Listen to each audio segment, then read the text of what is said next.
My grandfather left me his $3.5 million estate. Then my parents, who cut me off at 18, arrived at the will reading smiling. Naturally, we'll handle it for you. My name is Oliver, and I'm 27 years old. If you told me a decade ago that I'd inherit my grandfather's entire $3.5 million estate, I would have laughed in your face. Back then, simply making it through the week felt like a victory, let alone imagining a future where I'd sit in a lawyer's office, my estranged parents eyeing me like vultures circling prey. The bitter irony is these are the same parents who at 18 cut me off, tossed me out with just a backpack, and declared I was no longer their problem. Yet, here they were, suddenly materializing at the will reading as if a decade of abandonment had never happened. Growing up, my family life was complicated. My mom and dad weren't poor. We lived in a pleasant suburban home. Dad was a regional manager for a logistics firm, and Mom, a part-time teacher, acted like she presided over the entire neighborhood. But they harbored a critical flaw. Appearances were everything. My older sister Claire was their golden child. An A student, cheerleader, perpetually trouble-free. She was flawless in their eyes. I, however, was branded the disappointment. I wasn't truly rebellious. I simply didn't conform. I preferred art to football, books to cars, and possessed a stubborn streak that compelled me to question what they expected me to accept without challenge. To them, this was unforgivable. The real fractures began to appear in my teenage years. Money became a weapon. Claire received a brand new car for her 17th birthday, while I was told to be grateful for hand-me-downs. Her college tuition was fully covered. Mine, I was informed, was my own responsibility. When I dared to ask for equality, I was met with lectures about being a man and earning my place. My mom would roll her eyes, saying things like, "Oliver, you've always been too sensitive. You expect the world to just hand you things." My dad would mumble about how I'd never succeed without them. One dinner I'll never forget, my father leaned across the table, stared me dead in the eye and declared, "If you're still under our roof by 18, you're a failure." I laughed then. What else could I do? But inside I was shattered. On my 18th birthday, they didn't just kick me out. They orchestrated it like a theatrical performance. They sat me down, announced they were cutting me off financially, and said, "It's time for you to learn the value of hard work." They offered no money, no support, not even a safety net. I walked out with a backpack, 2 changes of clothes, and a part-time job that barely covered groceries. That night, I slept in my car's back seat. Meanwhile, Claire posted Instagram photos from her sorority house, beaming with a shiny new MacBook and a credit card from Dad. The only person who didn't abandon me was my grandfather, my father's dad. He was always different. Where my parents saw weakness, he saw potential. Where they mocked my quiet nature, he'd say, "Oliver, that's because you think before you speak." He didn't care that I wasn't the athlete or the golden child. He saw me for who I was. He'd invite me over for weekends, feed me, and let me crash on his couch when things were rough. I never fully explained what my parents had done, but he wasn't oblivious. He sensed the tension, noticed how I flinched at the mention of my dad's name. Over the years, he became more of a father to me than my actual dad ever was. Nearly a decade passed. I'd carved out a modest life, far from glamorous. I worked long hours, saved diligently, and kept my family at a distance. Claire occasionally sent smug texts detailing her lavish vacations or new home, a subtle reminder of my perceived lower status. My parents remained silent, of course, until they needed something.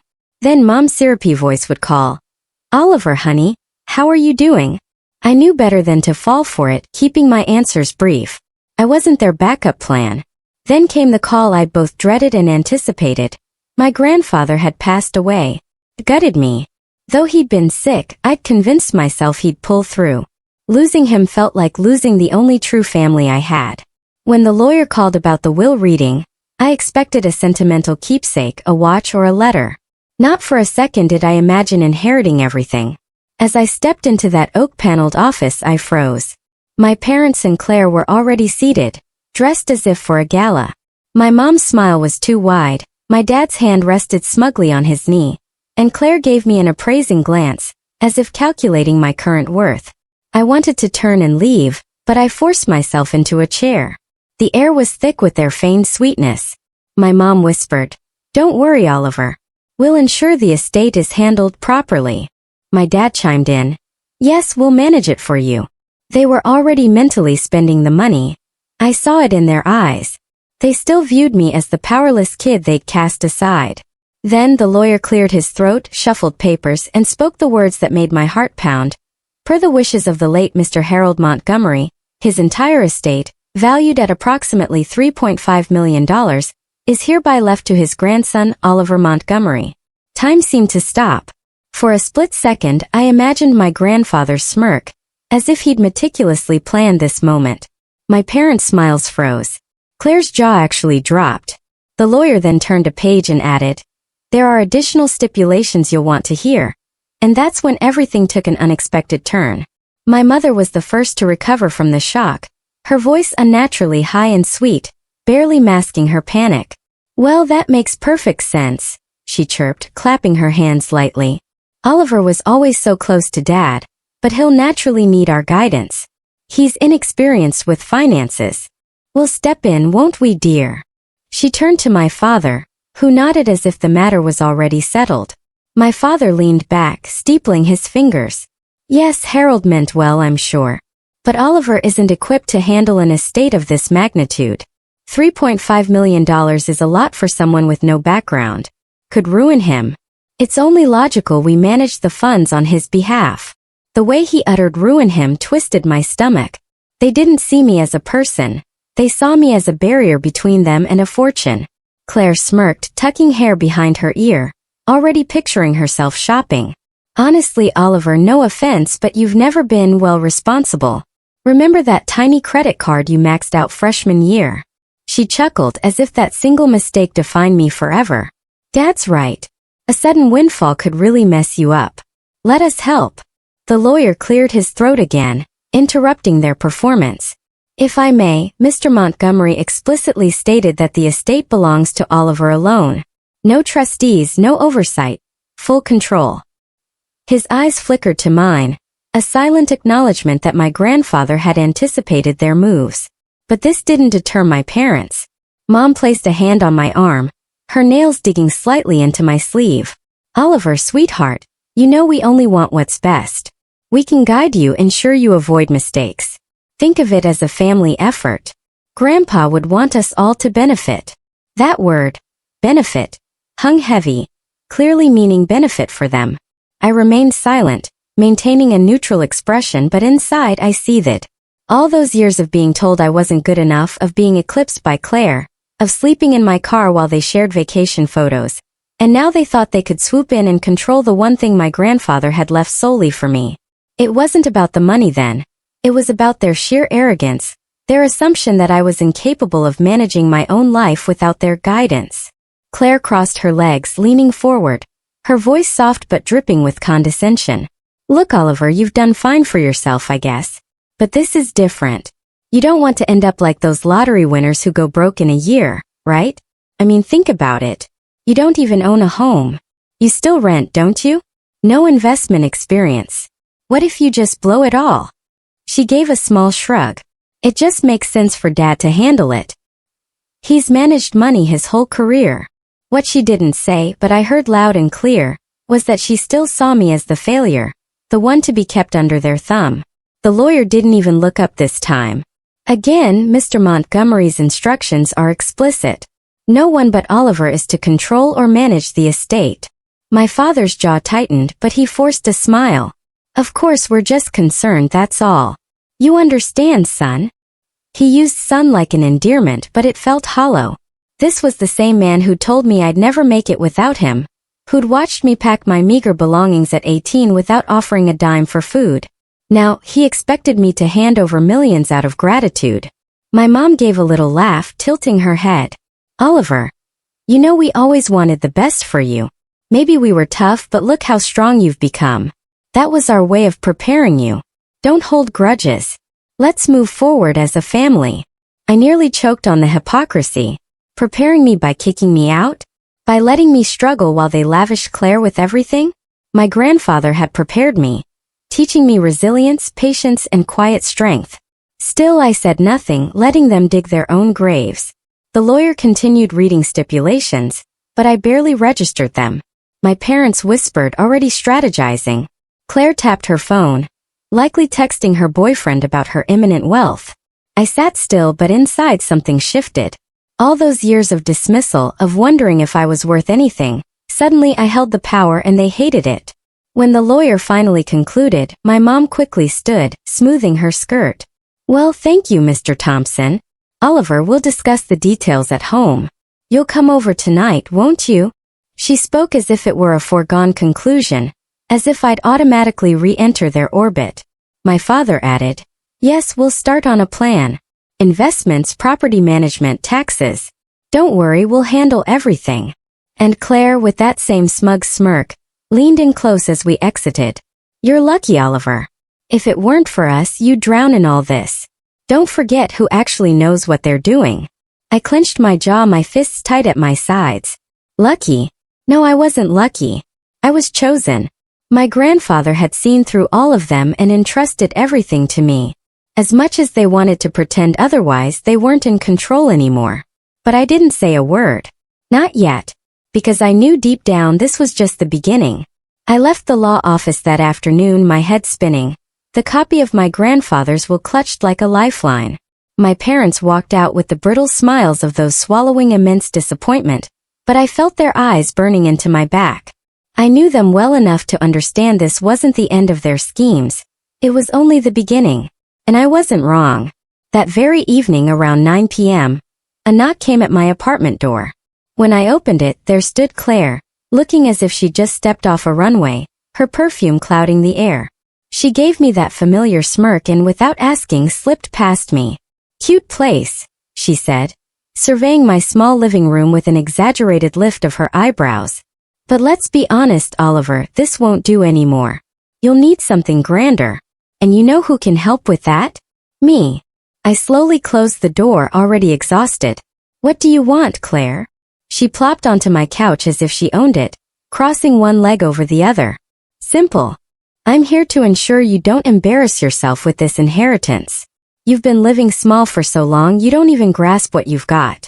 Think about it. Dad knows investments. Mom knows people. And she twirled a strand of hair around her finger. I know style. Imagine the three of us helping you. We could turn Grandpa's estate into something truly magnificent, but only if you stop being stubborn. Her words stung, not because they held truth, but because they perfectly echoed every insult my parents had ever hurled at me. Small, stubborn, incompetent. She'd learned the script by heart. I don't need help, I stated firmly. Grandpa left it to me. Not you. Not them. Me. Her smile faltered slightly, but she covered it with a laugh. Oh, Oliver, you truly think that? You think Grandpa didn't expect you to rely on family? You wouldn't even have met with that lawyer if Mom hadn't told you the time. That's when I realized she wasn't there to help. She was there to test me, to see if I'd bend. The real betrayal, however, came a week later. I received a call from the lawyer, his tone clipped. Oliver, I need to ask, did you authorize any changes to the estate account? My stomach dropped. No. What? There have been attempts to access the funds. Someone presented themselves at the bank as your representative. Fortunately, the bank flagged it due to the will's stipulations, but they were very insistent, claiming you had verbally authorized it. I immediately knew who it was, my parents. That night I drove past their house. It looked exactly as I remembered.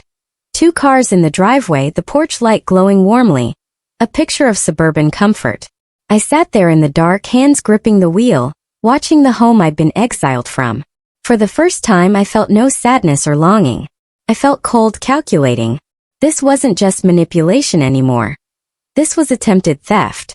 They were willing to break the law, to lie, just to strip me of what my grandfather had entrusted to me. Then, as if the universe wanted to twist the knife, Claire texted me later that night. Don't be naive, Oliver. Money belongs in the hands of people who know how to use it. Be smart or you'll lose it all. I stared at the message for a long time, my heart thudding in my chest. That was the moment something snapped. The betrayal wasn't just their attempt to steal. It was the realization that they would never see me as anything but the weak link, the disposable one. They had cast me out at 18, laughed as I struggled, and now that I finally had something of my own, they wanted to take that too. I put my phone down and sat in the dark, thinking of my grandfather. I remembered his voice steady and firm, the way he'd look at me and say, "Oliver, don't let anyone tell you what you're worth. You decide that." For years I hadn't believed him, but now with my parents circling like sharks I finally understood. That night marked the turning point. I wouldn't let them manipulate me anymore. I wasn't just going to protect what was mine, I was going to make them regret ever underestimating me. But I had no idea how far they'd go next, or how ugly the fight was truly about to become. The days following the bank incident were some of the darkest I'd experienced since being kicked out at 18. Initially, I thought I could simply ignore my parents' schemes, cut them off and move on. But that wasn't their style. They had a way of exploiting every vulnerability, forcing themselves into spaces they didn't belong until I felt suffocated. I began noticing strange occurrences. One morning I found a deep, deliberate scratch carved along the side of my car, from bumper to tail light. Later that week my landlord emailed, citing multiple anonymous complaints about noise from my apartment. Despite living alone, rarely playing music and working late most nights, someone was clearly trying to sabotage me. Then came the whispers. My parents still lived in my hometown, with their circle of country club friends, church acquaintances and neighbors who thrived on gossip. Suddenly, these people looked at me differently. The grocery cashier who once smiled, now raised an eyebrow when I paid in cash. The gas station attendant muttered, "Must be nice living off an old man's money." I knew the source. My parents had started portraying me as the greedy, undeserving grandson who had stolen the family estate. The worst part wasn't even the slander, it was the silence. The few friends I still had in town stopped calling. They'd heard the rumors too and perhaps believed some of it. I'd worked so hard to build a reputation as dependable and trustworthy, and now my parents were systematically unraveling it all. I hit rock bottom one night, sitting alone at my kitchen table, staring at a stack of bills. Not because I couldn't pay them, I now had access to funds, but because I was terrified. Terrified that openly using my grandfather's money would fuel my parents' narrative. Terrified that every move I made would be twisted into proof of my incompetence. That's when the old doubts crept back in. Maybe they were right. Maybe I wasn't strong enough. Maybe I would drown in this inheritance, just as they predicted. For hours I replayed every insult, every dismissal, every memory of being told I was worthless. It felt like I was 18 again, sleeping in my car, wondering if I'd survive the week. But then I opened the table drawer and found something I'd almost forgotten. An envelope my grandfather had given me on my 21st birthday.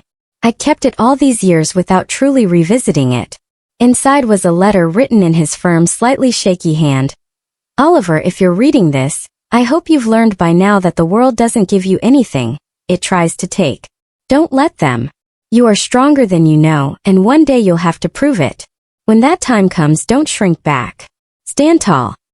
They can only take from you if you hand it to them." I read it repeatedly until the words seared into my consciousness. My grandfather had known.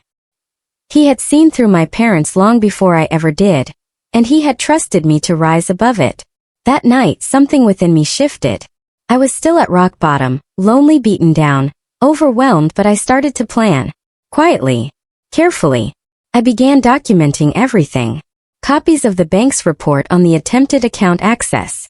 Claire's text messages. Every rumor I heard and its suspected origin. At work I stayed late, using the public computers to research estate law, trust funds and property management. If they wanted to treat me as incapable, I would become the most capable person in the room. I told no one. I smiled when people sneered, stayed calm when my parents lopped their barbs, and acted as if I were retreating. All the while I was building something formidable beneath the surface. It was lonely, painful. Every day felt like walking a tightrope over an endless chasm. But there was a strange power in the silence. For the first time I wasn't merely reacting, I was preparing. And I had the distinct, unshakable feeling my grandfather would have been proud. I didn't know when or how, but I swore that the day would come when the balance shifted, when I'd stop being the target and start being the one pulling the strings. I just didn't realize how quickly that opportunity would arrive, or how brutally my parents would try to force my hand. The shift didn't happen overnight, but once it began, it felt unstoppable, like a tide finally turning in my favor after years of being dragged under. I kept my head down, worked long hours, and immersed myself in learning how to handle wealth responsibly. It wasn't really about the money itself. It was about proving to myself that I wasn't the helpless child my parents had always claimed. The first true turning point came when I hired a financial advisor. Not someone flashy or connected to my parents' world, but a quiet, meticulous man named Richard, recommended by a coworker. He wasn't swayed by the estate's size, nor did he treat me like a child. He sat across from me with a yellow legal pad, asked precise questions, and listened without judgment. By the end of our first meeting, he presented a simple, comprehensive plan. Diversified investments, taxes covered, long-term security. "You're more than capable," he told me as we shook hands. "You just needed someone to confirm it." Those words ignited something within me. For the first time, I felt I wasn't just clinging to my grandfather's gift out of fear. I was building upon it. I used a portion of the estate to purchase a modest home in a quieter part of town. Nothing ostentatious, nothing my parents could sneer at as showing off, but it was mine. That first night, walking through the empty rooms, I stood in the middle of the living room and let the silence wash over me. No one could throw me out here. No one could tell me I didn't belong. The keys in my pocket were proof I had finally carved out something real. At work too, things began to change. I'd been just another name on the payroll, but with my grandfather's letter echoing in my mind, I started pushing harder. I volunteered for projects, stayed late, delivered more than expected. Slowly, people noticed. A promotion followed, small but significant. My boss told me, "You have leadership in you, Oliver. You just need to believe it yourself." I didn't broadcast any of this, knowing better than to let my parents catch wind of my progress. But inevitably, word trickled out. Small-town gossip always finds its way. Soon enough, I started hearing whispers that only fueled my resolve. "He bought a house. He's got a new job title." Maybe Harold knew what he was doing after all. The rumors my parents had spread were beginning to crack, replaced by something else. Respect, however grudging. And that respect terrified my parents more than anything. One evening, Claire showed up uninvited at my new house. I didn't let her pass the porch. She stood there in heels, arms folded, her expression a mix of disbelief and irritation. "Nice place," she said flatly. "Did you decorate it yourself? Or did you finally get someone to hold your hand?" I didn't take the bait. I simply leaned against the doorframe and said, "I'm doing fine, Claire. Better than fine." Her eyes narrowed. "Don't get cocky, Oliver. You think one house and a job promotion means you've won? Dad's already looking into ways to." She stopped herself, biting her lip. But I'd caught it. Dad's already looking into ways to what? Regain control? Undermine me? It didn't matter. I knew then that they hadn't given up. That's when I realized my rise wasn't just about survival anymore. It was about positioning. Every step forward was leverage. Every success was a weapon they couldn't take from me. I began aligning myself with people outside my family's influence. I joined a local charity board in my grandfather's name, honoring his quiet philanthropy. I connected with people who respected his integrity and generosity. With each handshake and new connection, I wove a net of support around myself, one my parents couldn't break with mere gossip. Inside, I was still cautious, still carrying the scars of those early years. But for the first time, a quiet confidence built within me. My parents had expected me to stumble, to drown in responsibility. Instead, I was learning to swim in deeper waters than they ever imagined. Still, I kept my preparations hidden. I knew the storm wasn't over. If anything, it was gathering. And when it broke, I wanted to be ready because I could feel it coming. My parents weren't the type to accept defeat quietly. They had tried manipulation. They had tried theft. They had tried slander. None of it had worked. Their next move I knew would be bigger, more desperate. The ultimate setup came almost by accident, though in hindsight, it felt like my grandfather's guiding hand, even years after his passing. I'd been attending more of those charity board meetings, the ones I joined in his honor. It was at one of these gatherings that I met Daniel Grant. He was in his late 50s, a retired attorney with sharp eyes and a calm presence that commanded attention. He'd known my grandfather personally. They'd played chess together every Thursday night for nearly a decade. When he learned who I was, his expression softened. "Harold was a rare man," he said, shaking my hand firmly. I hope you know how proud he was of you." Something in his tone felt different, almost conspiratorial. Over coffee later that week, he leaned across the table and lowered his voice. "You should be careful. Your grandfather." He anticipated there might be trouble after he passed. He put certain protections in place. I froze. Protections? What kind? Daniel smiled faintly. "That's something we can discuss more formally. But let's just say Harold wasn't blind to your parents' nature. He made sure the estate would be safeguarded in ways they wouldn't expect. If they overstep, it won't just be morally wrong. It'll be legally disastrous for them." For the first time, I realized I wasn't just playing defense. I had ammunition. Over the next few weeks, Daniel helped me understand the full extent of my grandfather's foresight. The estate wasn't just a lump sum. It was meticulously structured. There were deeds, shares in a diversified property portfolio, and even a trust specifically earmarked for philanthropic projects in my name. More crucially, there were ironclad clauses that explicitly disinherited my parents if they attempted to interfere or present themselves as representatives. My grandfather had written it all down, signed and notarized, as if he knew they would try to take what wasn't theirs. As Daniel laid it all out piece by piece, something profound shifted within me. All those years I'd thought I was alone, powerless, scrambling to survive. It turned out my grandfather had been planning for this exact moment. He had seen the storm brewing, and he had left me not only the resources to withstand it, but the leverage to fight back. Meanwhile, my parents grew bolder. I started receiving formal-looking letters, their names neatly typed at the bottom. These were proposals for how I should allocate the inheritance. One suggested putting Claire on the payroll as a family liaison. Another recommended selling off the estate properties to avoid management headaches. And of course, funneling the proceeds into trusted family accounts. I didn't respond to any of them, but I filed each letter meticulously as Daniel advised. "Paper trails are powerful," he told me. "Every word they put in writing is another rope they're tying around their own throats." Concurrently, my own career trajectory continued upward. My workplace recognized my contributions again, this time with a significant promotion that brought increased authority and a seat at the table during strategy meetings. Suddenly, people who had once overlooked me were seeking my opinion, nodding when I spoke. It wasn't about the money anymore. It was about respect, real respect, earned through persistence and competence. And with respect came allies. The more people saw me stepping into my own, the more they quietly pushed back against the rumors my parents had seeded. At community events, I overheard comments like, "Oliver's really turned out well, and you can tell Harold raised him right."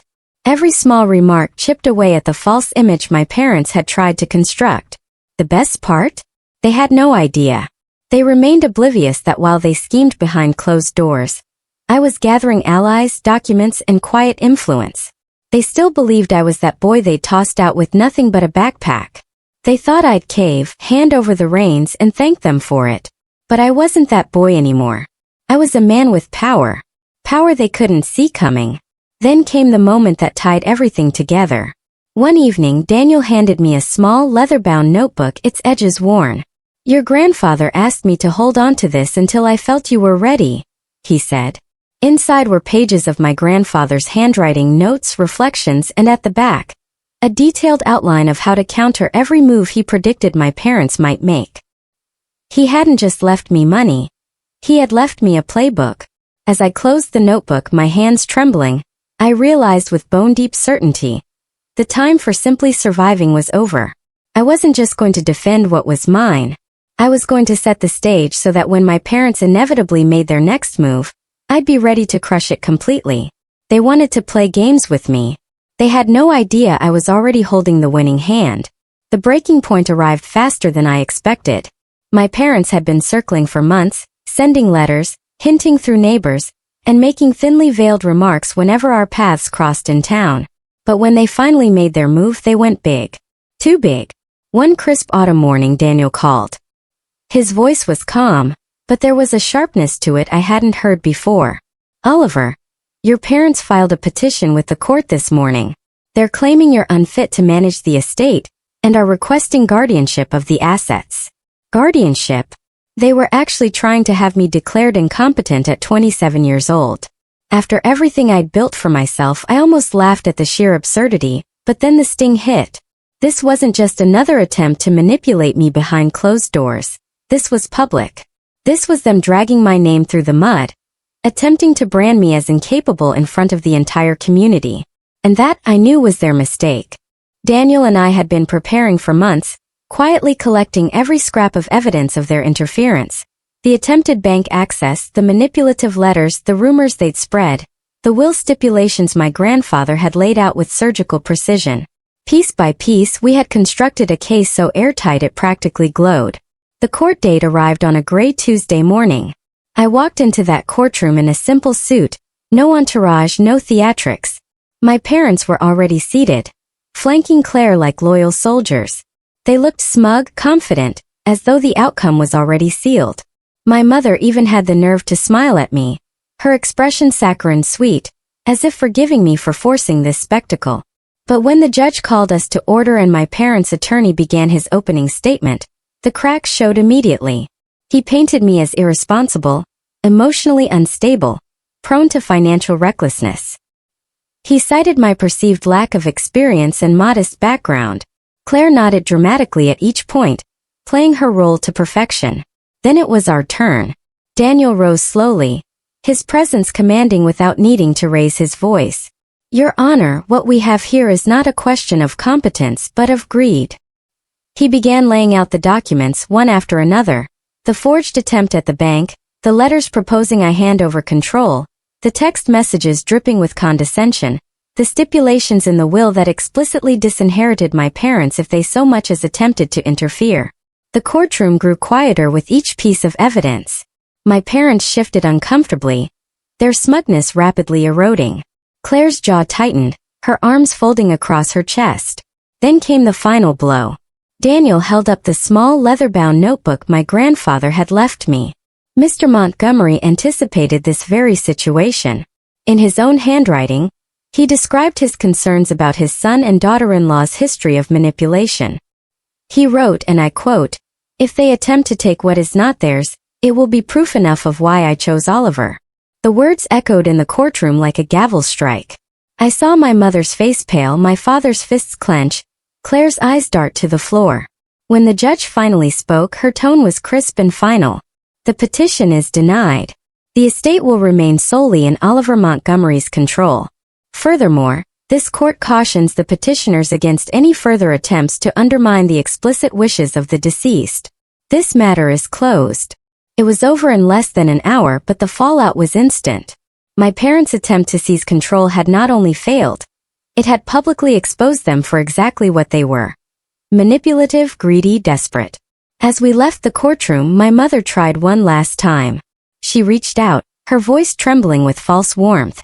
"Oliver, sweetheart, we only did this for you. You don't understand how much pressure this is. Let us..." I stopped and looked at her, a calmness settling over me I hadn't felt my entire life. "No," I said simply. "You did it for yourselves. Grandpa knew it. And now everyone else does too." Her hand froze midair before dropping to her side. My father muttered something under his breath, but he couldn't even meet my eyes. Claire stormed ahead, her heels clicking like gunshots against the marble floor. I walked out of that courthouse with the weight of years lifted from my shoulders. Not only had I defended my grandfather's trust, but I'd done it with a composure they never expected. They had underestimated me every step of the way, and in the end, their own arrogance had undone them. But this was only the beginning of their reckoning. While the courtroom had settled the legal battle, the real fallout, the social, the personal, the irreversible, was still waiting just around the corner. The weeks after the court hearing unfolded like a slow-motion cascade of dominoes. My parents had walked into that courtroom convinced they'd win, certain they could bend the world to their will as they had once bent me. But the judge's ruling did more than deny their petition. It shattered the illusion they'd meticulously crafted for decades. Once the mask slipped, the entire town began to see them differently. It started subtly. My mom's inner circle at the country club, the women she'd spent years gossiping with, began to distance themselves.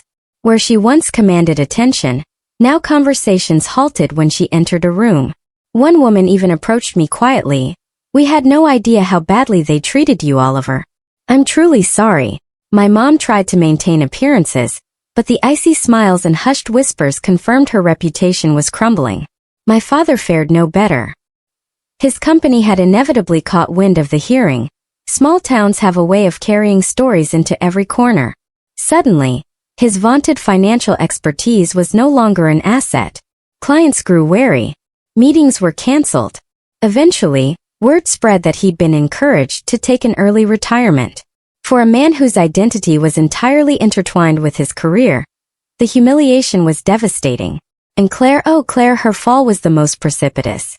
She had built her social status on being the golden child, the one who could do no wrong, who mocked me while being showered with gifts. But after the hearing, people viewed her through a different lens. At parties, she was no longer the center of attention, merely the girl who tried to steal from her own brother and failed.